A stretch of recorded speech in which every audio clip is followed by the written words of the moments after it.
Assalamualaikum warahmatullahi wabarakatuh. Shalom, Om Swastiastu, Namo Buddhaya, dan salam kebajikan bagi kita semua. Yang terhormat, Dr. Heri Firmansyah, SH, MH, MPA, selaku dosen pada mata kuliah PLK 4 Litigasi Pidana kelas B. Perkenalkan, saya Cesar Andre Kustono dengan nomor induk mahasiswa 20.522.0065.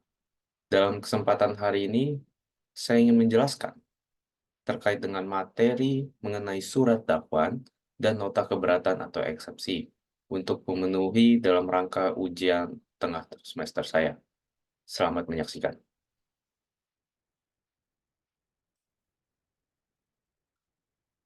Saya akan memulai dengan pengertian surat dakwaan. Apa itu surat dakwaan? Surat dakwaan adalah surat yang memuat kronologi atau suatu perumusan tindak pidana yang didakwakan kepada terdakwa. Surat dakwaan sendiri disusun berdasarkan hasil penyidikan yang telah dilakukan oleh penyidik. Jadi surat dakwaan ini dibuat berdasarkan penyidikan, berkas penyidikan yang akan dilimpahkan kepada pihak kejaksaan atau disebut sebagai P21 di mana berkas penyidikan telah dinyatakan selesai. Maka berkas tersebut akan dilimpahkan kepada kejaksaan dan kejaksaan akan membuat surat dakwaan berdasarkan berkas perkara yang sebelumnya telah dilimpahkan. Surat dakwaan ini dibuat oleh seorang jaksa yang dalam kedudukannya sebagai penuntut umum. Hal tersebut diatur di dalam pasal 14 huruf D KUHP, di mana penuntut umum memiliki wewenang untuk membuat surat dakwaan. Surat dakwaan ini sangatlah penting, karena surat dakwaan ini menjadi dasar dalam suatu pemeriksaan sidang pengadilan, serta menjadi dasar putusan seorang hakim nantinya pada saat pembacaan putusan akhir. Selanjutnya saya akan menjelaskan terkait dengan dasar hukum surat dakwaan. Surat dakwaan sendiri diatur di dalam pasal 140 ayat 1 KUHP dan pasal 143 ayat 1 KUHP, di mana di dalam pasal 140 ayat 1 KUHP, dalam hal penuntut umum berpendapat bahwa dari hasil penyidikan dapat dilakukan penuntutan, maka ia dalam waktu dekat secepatnya membuat surat dakwaan. Jadi setelah penuntut umum atau pihak kejaksaan menerima berkas perkara pelimpahan dari penyidik, maka jaksa, jika dia menyatakan bahwa hal tersebut dapat dilakukan penuntutan, dalam waktu cepat ia harus membuat surat dakwaan sesuai dengan hasil dari penyidiknya, hasil dari berkas perkara yang telah didapatkan dari penyidik. Kemudian, dalam pasal 143 ayat 1 KUHP, penuntut umum melimpahkan berkas perkara ke pengadilan negeri dengan permintaan agar segera mengadili perkara tersebut disertai dengan surat dakwaan. Jadi pada saat penuntut umum telah selesai membuat dakwaan, maka dakwaan tersebut akan dilimpahkan kepada pengadilan negeri setempat sesuai dengan lokus tempus dari kejadian tersebut, dan meminta agar pengadilan segera mengadili perkara tersebut.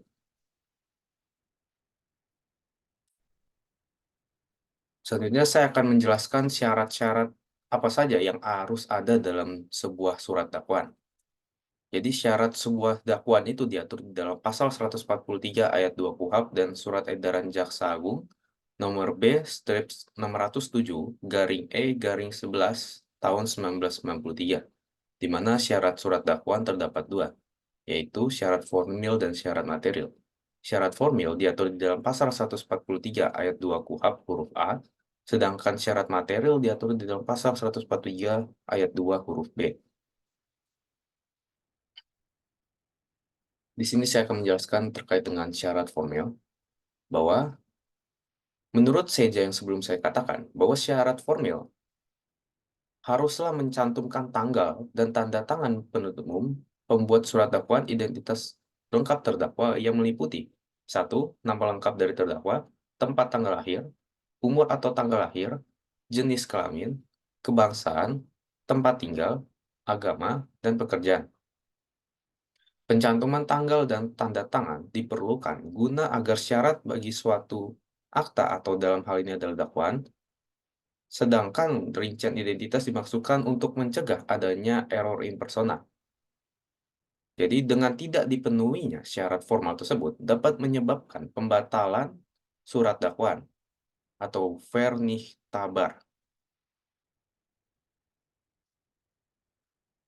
Selanjutnya saya akan menjelaskan terkait dengan syarat material dalam surat dakwaan. Jadi syarat materialnya juga diatur di dalam KUHP serta SEJA yang sebelumnya. Syarat material adalah di mana surat dakwaan harus diuraikan secara cermat, jelas, dan lengkap tentang tindak pidana yang dilakukan dengan menyebutkan waktu dan tempat tindak pidana itu dilakukan. Dengan tidak dipenuhinya syarat ini, maka dakwaan diancam dengan atau batal demi hukum atau absolut nihtik.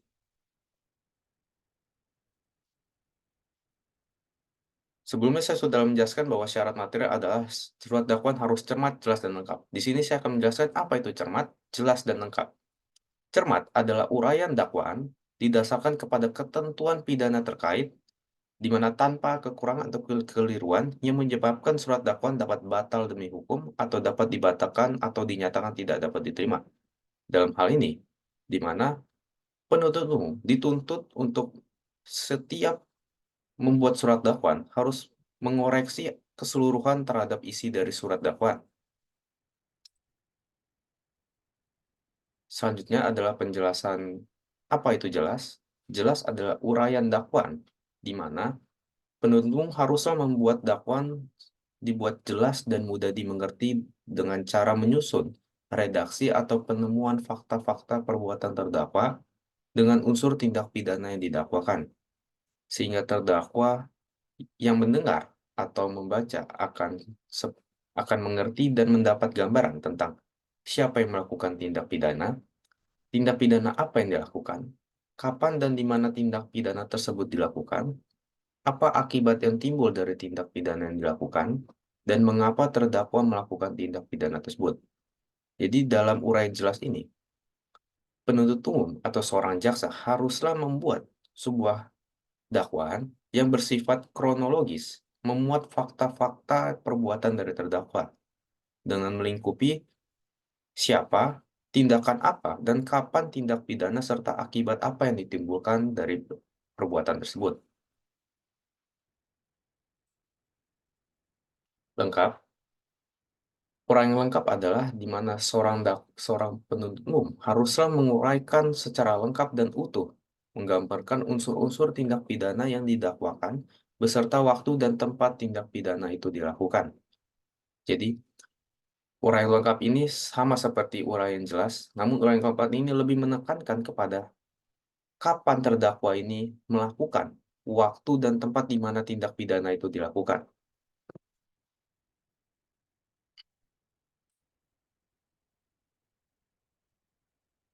Selanjutnya saya akan menjelaskan terkait dengan bentuk-bentuk surat dakwaan. Apa saja bentuk surat dakwaan yang dapat dibuat oleh jaksa penuntut umum, bahwa berdasarkan SEJA nomor B strip 607 garing E garing 11 garing 19 tahun 1993, bentuk surat dakwaan dapat dibagi menjadi 5, yaitu surat dakwaan tunggal, alternatif, subsidiar, kumulatif, dan kombinasi atau gabungan. Di mana saya akan menjelaskannya pada slide selanjutnya. Bentuk surat dakwaan tunggal. Jadi tunggal ini, surat dakwaannya hanyalah terdapat satu tindak pidana saja yang didakwakan. Tidak terdapat tindak pidana lain sebagai alternatif maupun sebagai pengganti.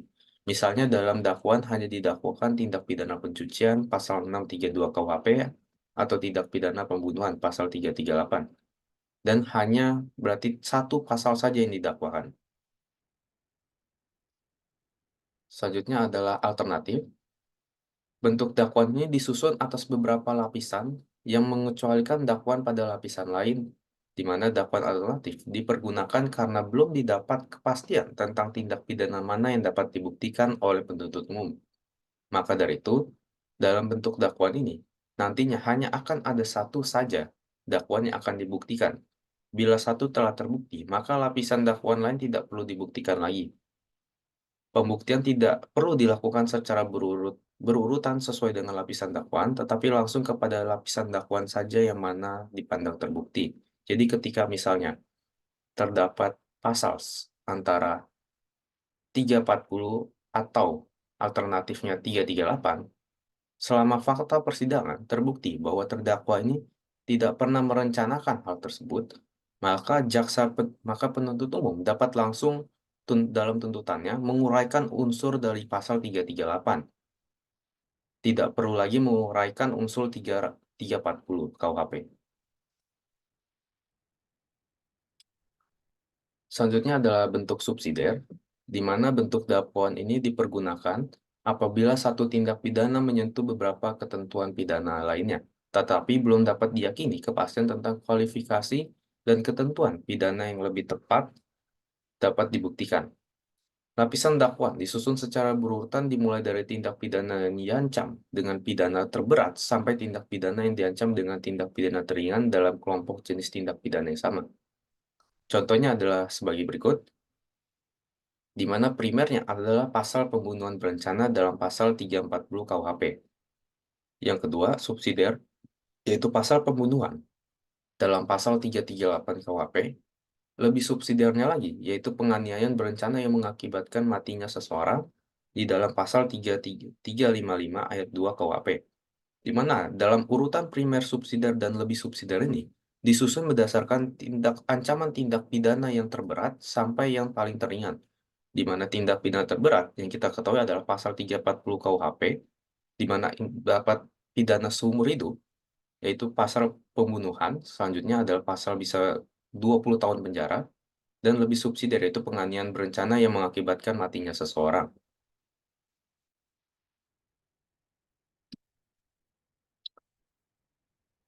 Kemudian selanjutnya adalah bentuk dakwaan kumulatif.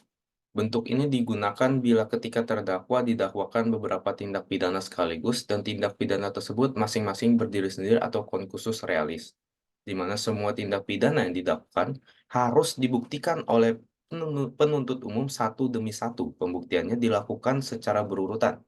Misalnya ke satu, pembunuhan, yaitu di dalam pasal 338 KUHP. Kedua, pencurian dengan pemberatan, yaitu pasal 363 KUHP.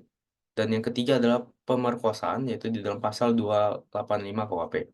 Di mana setiap dakwaan, baik dakwaan ke-1, kedua, dan ketiga, penuntut umum wajib untuk membuktikan ketiganya, tanpa satu pun tidak boleh tidak dibuktikan. Jika satu tidak dibuktikan, maka hal tersebut adalah batal demi hukum.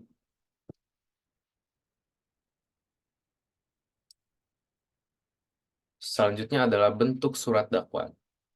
Bentuk surat dakwaan kombinasi atau gabungan. Jadi bentuk ini merupakan gabungan antara beberapa dakwaan yang telah disampaikan sebelumnya.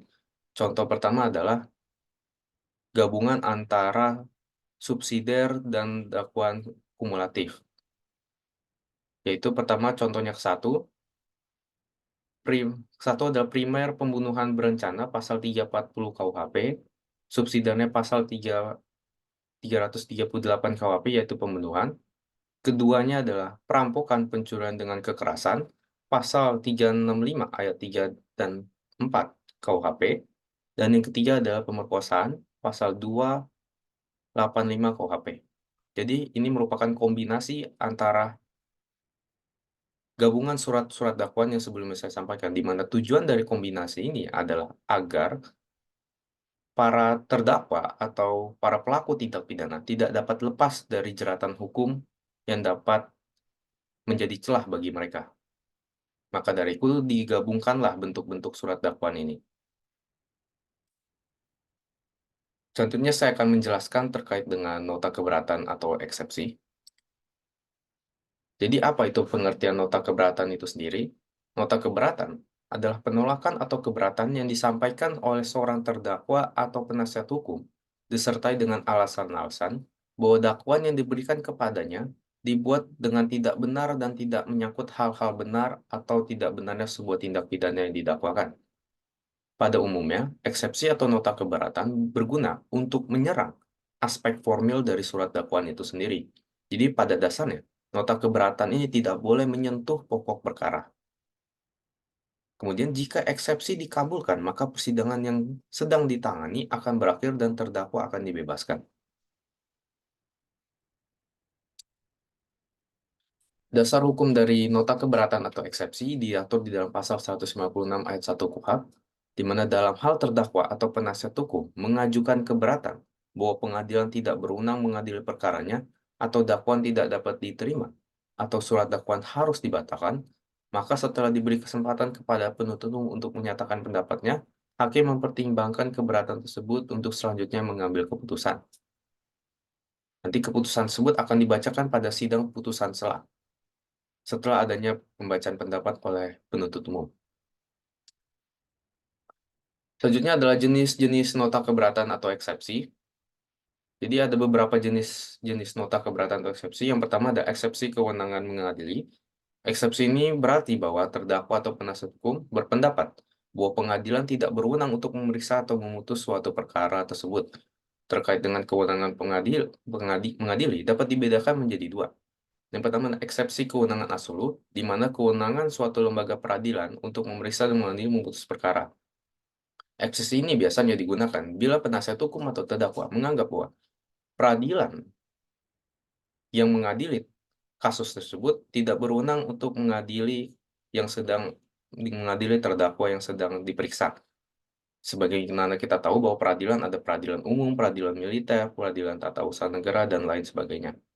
Sedangkan eksepsi kewenangan relatif berkaitan dengan kewenangan pengadilan negeri mana yang berwenang untuk memeriksa, mengadili, dan memutus suatu perkara dalam yurisdiksi atau wilayah hukumnya. Jadi dalam eksepsi ini adalah kita beranggapan bahwa pengadilan negeri, misalnya contohnya, pengadilan negeri Jakarta Pusat, tidak berwenang untuk mengadili secara relatif dalam kasus akuo, di mana menurut kita misalnya pengadilan negeri yang berwenang adalah pengadilan negeri Jakarta Barat, maka hal tersebut dapat disampaikan dalam nota eksepsi dengan adanya pembelaan atau melalui teori locus tempus yang ada dalam hukum pidana Indonesia.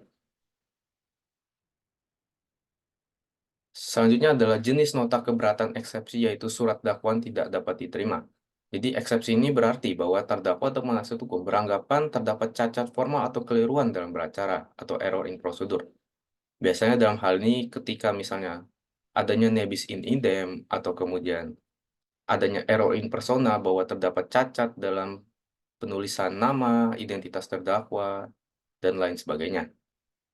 Selanjutnya adalah eksepsi surat dakwaan yang batal demi hukum, di mana eksepsi ini bisa diajukan bila dakwaan tidak memenuhi syarat yang ada di dalam pasal 143 ayat 2 KUHP, yaitu di huruf B, yaitu syarat di mana surat dakwaan harus dijelaskan dengan cermat, jelas, dan lengkap, seperti yang telah saya sebutkan sebelumnya.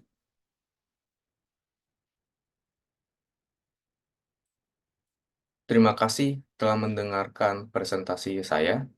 Mohon maaf jika ada kesalahan. Wassalamualaikum warahmatullahi wabarakatuh. Shalom. Om Santi Santi Om, Namo Buddhaya, dan salam kebajikan bagi kita semua. Terima kasih.